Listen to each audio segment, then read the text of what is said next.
the writer Kohelet, where he said that he was a very wise man. Some say he was a Jew, very rich Jew. At the end of his life, most probably he realized that the futility of all the wealth he accumulated. And then he writes these wise words. Two parts in this particular first reading. The first part deals about the person who toils with knowledge and wisdom and skill, and perhaps leaves all his wealth to those people who have not worked for it. And this happens very often in this world too. So many people perhaps die leaving all their wealth to those people who have not toiled and worked for it. The second part of the reading insists that people have pain, they work in the sun, they are concerned, they lose sleep at night. It is a kind of vexation. Perhaps he says it is a kind of waste. Vanity of vanities, everything is vanity. It is something like chasing the wind. We cannot catch the wind. We simply chase the wind. And that's why vanity of vanities, everything is vanity. Difference we know through the history of mankind. The kingdoms have come and gone. Kings have come and gone. Dictators have come and gone. Great many cultures and civilizations have disappeared. What does that mean? It means only one thing. That whatever we have in this world does not last very long. And that's why St. Paul, in his letter to the Colossians, gives a very powerful teaching. You are raised with Christ, and therefore look at the things above. Leave out all that corruption of the flesh, evil desires, passion, greed. Look for the things that are above. And what are these things from above? Because these are the values Jesus has taught us through his preaching and teaching and very life. And that's why Jesus' life on earth was for the poor and downtrodden. He was with the poor and the sick. He accompanied all those people who had problems. He consoled them. He was a friend of all these sinners. That's why vanity of vanities, everything is vanity. You must be having that little missalad which we use every day for the 30 days. That missalad gives a beautiful introduction where it is stated that 85 people, that is 85 billionaires in this world possess the wealth that could have been the wealth of 3.5 billion people. I repeat, just 85 people, billionaires, who have the wealth of 3.5 billion people who are very poor. That means the disproportionate wealth, the gap between poor and the rich is so wide. That's why Pope Francis in his encyclical letter Laudato Si gives a very stark reminder that we have to heal this planet, not only ecologically but bridging the gap of the poor and the rich. Only when there is the sense of sharing, we are capable of overcoming the problems we are facing today. Now, why there are problems in this world? We know that there is terrorism, there is war, there is violence, there is killing, there are bomb blasts, terrorist attacks here and there. Do you think that people are too much concerned about fighting for their God? Forget it. People are keen on accumulating power, wealth, and that kind of greed. That makes them. That's why people who are behind all these wars, all these attacks, they are not keen on fighting for God. They are keen on fighting for themselves.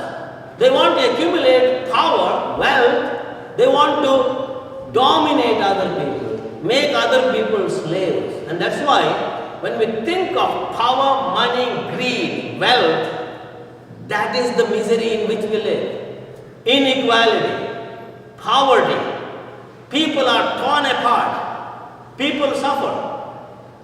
And that's why Jesus gives a very powerful parable here. Most probably one of the disciples and one of the followers of Jesus cried aloud to Jesus and said, "Master, tell my brother to share his inheritance that belongs to me."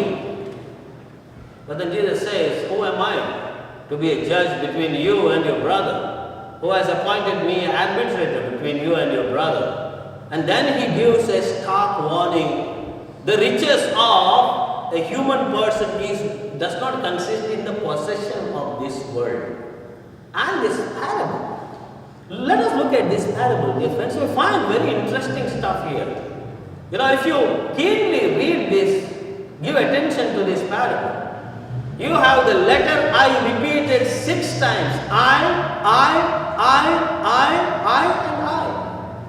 And then what does he say? Apart from that I, there is also my goods, my barn, my crop, my soul. Everything is mine, I and me. Self-centered selfishness. Deep selfishness. Therefore, Jesus' invitation to all of us is to have that sense of sharing and generosity. If we do not have that sense of sharing and generosity, we will be dying in our egoism. And that is where the burial takes place. We are so ego-centered. People can become so filled with themselves that they don't have any indication that there are neighbors who are in need of things around them. They are filled with themselves. And consequently, this parable of the rich man, ultimately, the message is that very night, God will be asking an account of his soul. What will he do? This happens very often.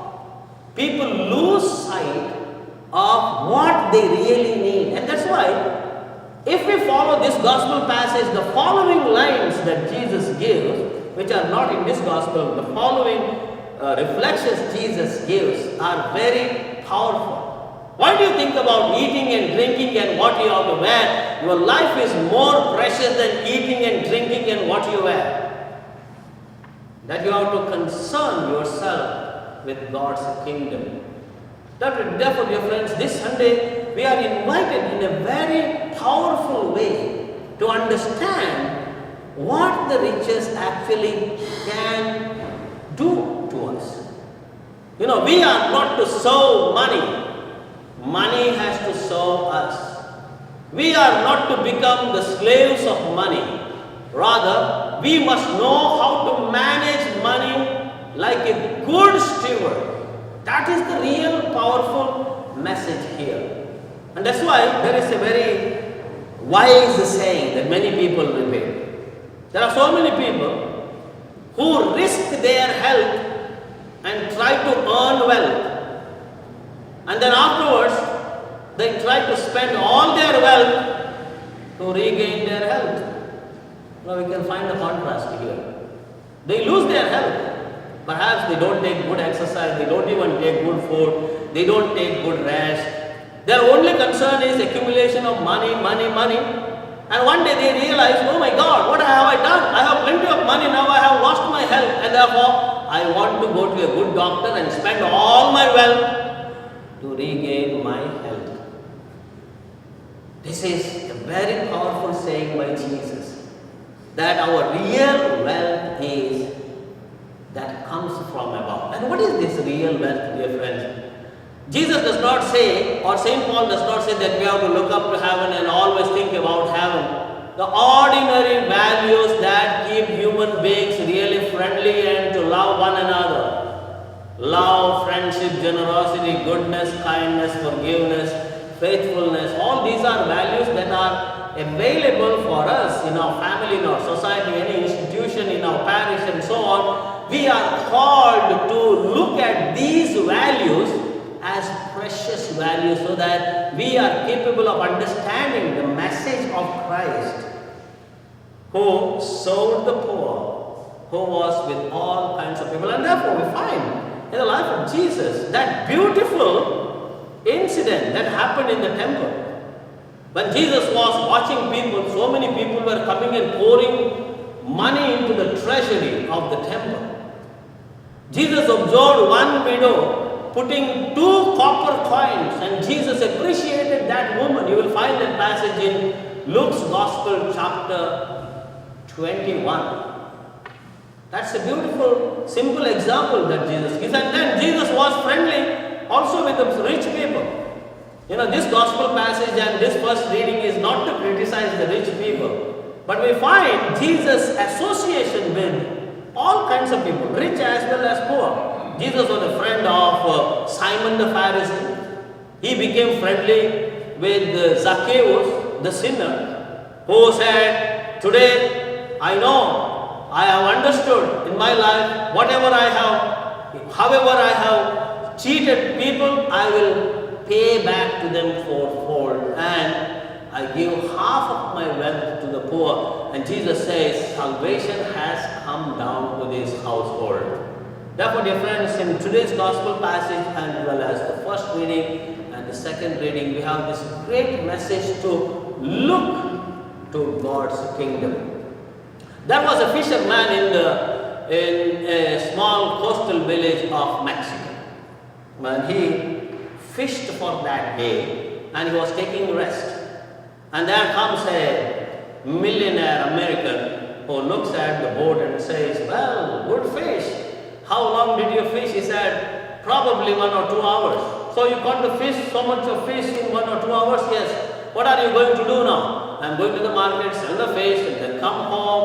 I will go out with my children, with my wife, and in the evening I will go to a bar and have a nice glass of wine. And then tomorrow again I will start my work. I will fish." And the rich man says, "Why can't you go today? Today I have plenty of time." And the poor fisherman said, "I have fished for the day." And the rich man said, "Well, if you fish more, you can be a rich man. If you fish more, you can discard this wooden boat and buy a machine boat. And then you go deep into the sea and fish more. Then you can get more fish. You can sell that fish. You can buy another fish boat, another machine boat, another machine boat. You can have a fleet of boats. You will become very rich. And then you can control the market. And then once you are rich, you can relocate yourself to Mexico City.